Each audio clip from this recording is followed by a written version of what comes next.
Hey everyone, what's going on? It's Keener here, back for a brand new video for Rise of Kingdoms. Today we're going to be taking a look at the sunny springtime update, the update patch notes or the update highlights that Lilith released earlier today. If you are enjoying the content, please don't forget to like, comment and subscribe. Each one does really mean a lot and helps the channel to grow, so thank you. Please also remember to turn on the notification bell for when new videos are released. So let's dive into this and take a look at what is new and try and break down what is actually worth taking away from this update, from the update highlights. The first thing that we're going to be taking a look at is the skill lock feature. Now, a lot is being predicted about what the skill lock actually allows you to do and what it doesn't allow you to do. So let's try and depict what they have told us from the image and the brief description they have given us. So we have added a skill lock function in order to give all governors more control over the order in which they level up their commander's skills. So what that is saying, or what I'm gathering from that, is we are having more freedom and can choose and control which skills are leveled up. From the image we can see a Richard that has 3 skills that are unlocked. This means that it's only possible to level up one of these potential skills. It says, but you can use this feature to decide which skills can be upgraded and which cannot. So let's take a look at a commander that would be really great for this skill lock feature to be applied to. Guanyu. Guanyu's first skill is incredible. It's pretty much the entire commander in a skill. AoE damage, high damage output of 2000, and targets a silence at the same time. 3 incredible features, and you definitely want to make sure you're bringing that skill up to 5. However, the next skill, 5 Tiger Generals. When attacking strongholds and cities, troops led by this commander deal increased normal attack damage, and normal attacks have a chance to reduce the target's attack by a certain percentage.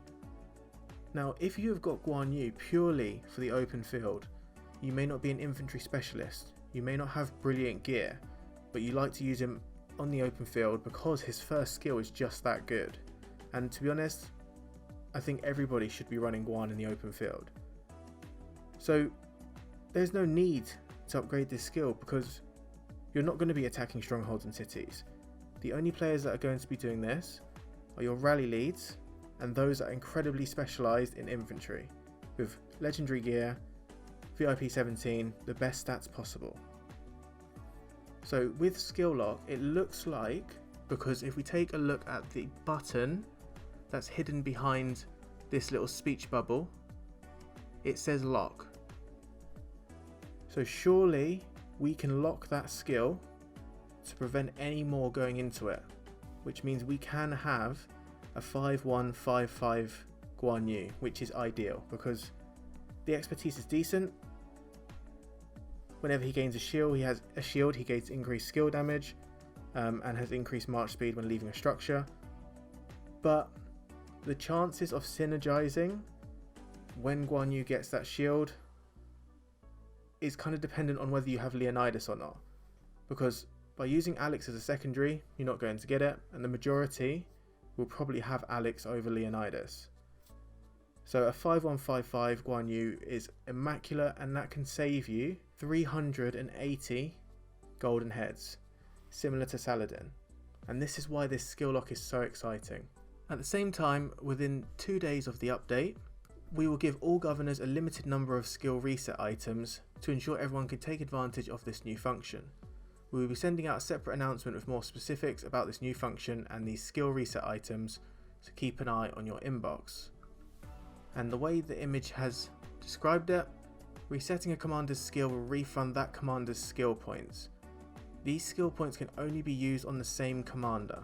So unfortunately what this is telling us, we will not be getting all of the golden heads that we have invested into these commanders back as universals. Meaning, if I take all of these skills off of my Guanyu, I can only reinvest the same amount of these skills. So for example, 5-2-3-2, that equates to 12.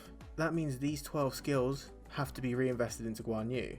However, with the addition of the skill lock. So then I could go for 5-1, which is 6 skills, and then another 6 going into the next two skills. So this does help you if you have messed up one of the earlier commanders. I did see earlier someone had a Charles Martel that was 2 for his first skill, then 5, 5, and then 1, which is a horrendous distribution of skills. So someone like that is going to benefit massively from this skill reset item. I'll be interested to know how much they're going to be charging for these items, because we're getting a few for free. Whether they will be the same price as a talent reset item, can you get them from the shop? I think we'll find out soon. Hopefully they will be treated similar to the talent reset item. Other optimizations, numerous complaints about lag. They're implementing a brand new graphics option to reduce the potential for lag. Be interested to see what they can possibly take out, because simplified graphics are pretty simple as it is. Pushing that a step further, be interested to see what that will look like. The forge chance display, so showing us the percentage chance of getting a special talent on one of these items. And looking at these figures, it kind of makes sense that I've only got 1 special talent out of 9 legendary items.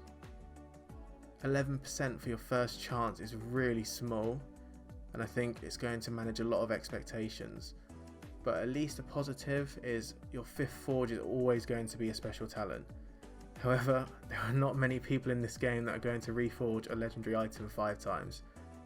Would like numbers 1 to 4 to increase, because 11% is 1 time out of 10, which is really not a lot. But at least there's greater transparency, so we are aware.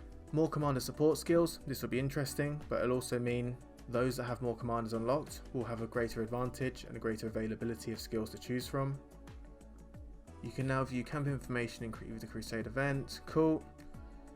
View information on governors who are not part of your alliance by tapping their troops on the map. I think this is a feature that we may not have been asking for, but once you experience it, it will make life a lot easier, especially if you're nosy and you want to see more about the player that you are fighting.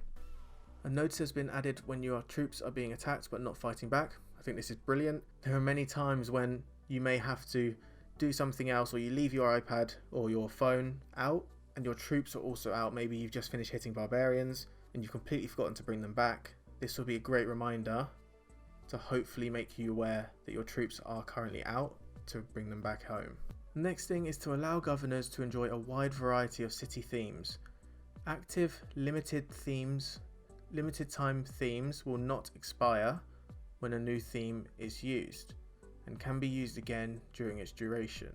So what I'm assuming from this is, for those themes that you only get for a limited period of time, there is a chance to get Spring Blossoms, the Cavalry Health City skin, for 7 days.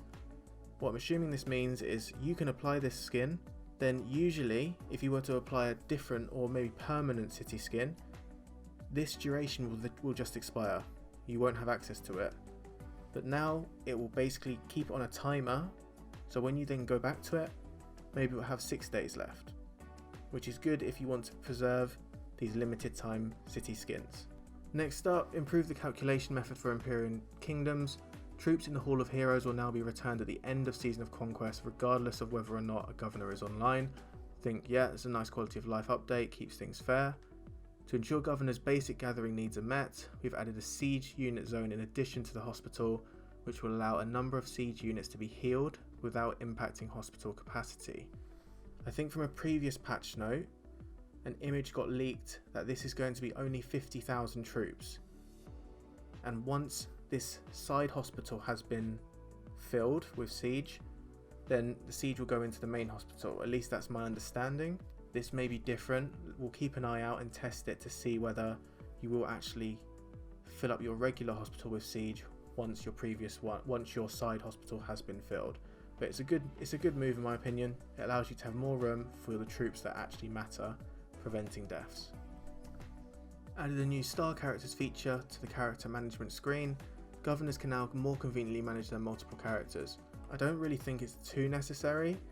A lot of the time your characters are going to be in the order of power that they are, so your most important accounts are going to be at the top. But if you are working on one, trying to build up one specifically, let's say you wanted to have access to a kingdom's rankings by leveling your city hall up to level 8, this would be a great way to focus on just your main and that account that may not have that much power. In order to make managing members' application easier, the Alliance leader and officers can now go to settings, notifications, approval reports in their profile and set a minimum power level. When applicants meet the set requirements, they will receive a notification message. I think this is great, especially for the larger alliances that get an overwhelming amount of applications. Our force sometimes struggle to deal with the sheer number of them, so having a minimum power requirement is brilliant. Although this can make getting farm alliances into the main alliance to transfer resources a bit more difficult if you cannot see them. So just something to be aware of. Optimize the kill record and ranking calculation methods to better take into account the tier of troops killed.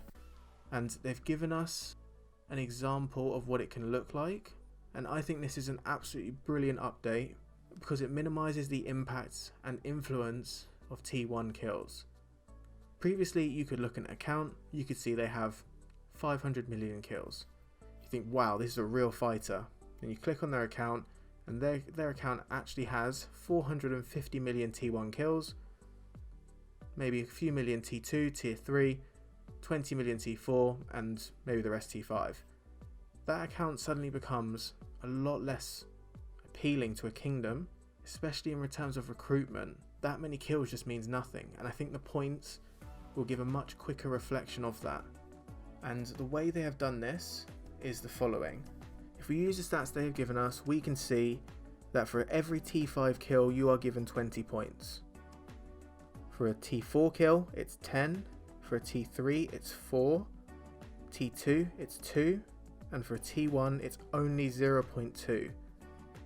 So previously, before, you would only have to kill 20 times T1 to equate to the same amount of kills or points, in an MGE as a T5 kill would be worth. However, now it's not just 20 times, it's 100 times T1 to equate to the same value as a T5 kill, which I think is so much better, and it'll mean that those that are fighting in war will have significantly more points than anyone that feeds T1s, unless they're an absolutely extreme T1 killer and can make their points look as good as a fighter's points through T1s, but then you can always go and check via the breakdown. And from what we can see, it says points detailed, recorded after the 23rd of the 10th, 2019, and that is the exact same date that you have on your account. So what I'm assuming is the current breakdown in stats, as you can see on the screen from my stats, will be the ones that are applied to your point system. So equating mine together, I will have approximately 1.8 billion points based on the kill breakdown that I have. Try and equate what you will have, what your kills are worth in terms of points. Post them in the comments, let me know. Let's see who has the highest. And then one of the last things is the alliance symbols. They're changing it up, adding more variety to make each alliance seem more distinctive than another. And then number 14, which is the last one, is deceptive troops has become more effective. Now this item has become a bit of a joke, to be honest, because they're dropping from gold chests.